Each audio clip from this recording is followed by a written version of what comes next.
Le gouvernement chinois a publié un livre blanc sur sa politique en Arctique, dans lequel il a annoncé officiellement sa volonté d'œuvrer pour une route de la soie polaire. Sur le plan commercial, l'accélération de la fonte des glaces en Arctique rend potentiellement viable le passage des routes maritimes par le nord.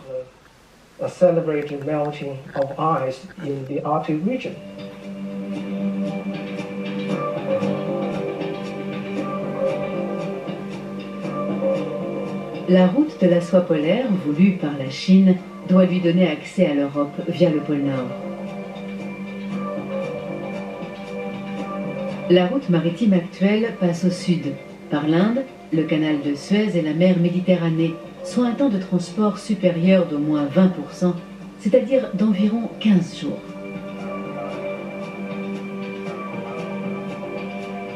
Selon les experts occidentaux, la Chine mène avec sa politique arctique un modèle expansionniste éprouvé, où la réduction des coûts de transport maritime n'est pas le seul enjeu.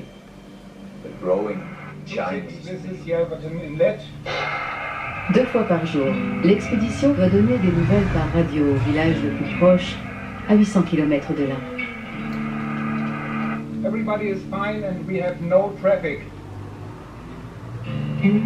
Accéder aux ressources de l'Arctique post-glaciaire est un travail laborieux qui coûte des millions. L'avenir dira si les efforts et l'argent investi seront rentabilisés. Les esprits pragmatiques, en tout cas, l'affirment. À long terme, l'exploitation de l'Arctique est inévitable.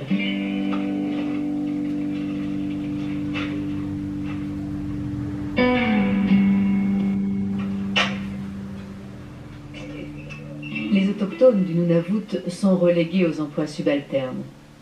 Aux yeux des Inuits de la baie Resolute, les chercheurs qui étudient leur pays demeurent des étrangers. Mais ce que ces gens venus d'ailleurs sont en train de découvrir pourrait changer leur avenir. Et pour la première fois de leur histoire, beaucoup d'entre eux entrevoient la possibilité de vivre sans tutelle. La fonte des glaces ouvre des opportunités inédites. Et le peuple inuit a su s'adapter aux conditions climatiques extrêmes.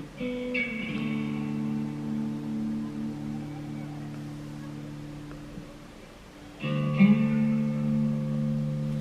veut dès lors continuer à vivre dans des huttes de terre rudimentaires, ni se nourrir exclusivement de ce que la nature peut offrir, comme le faisaient leurs ancêtres.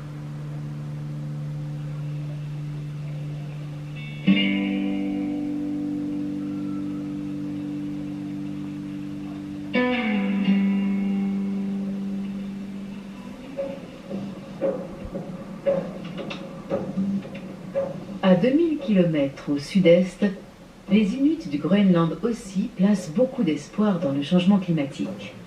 L'île arctique, qui fait partie depuis 200 ans du royaume du Danemark, est sous perfusion financière. Mais cela pourrait changer, avec le réchauffement qui arrive à point nommé. Dans la capitale, Nuuk, on construit à tout va. Le gouvernement du Groenland veut rompre ses liens de dépendance avec le Danemark et développer ses propres accès au monde occidental. We want to diversify our economy.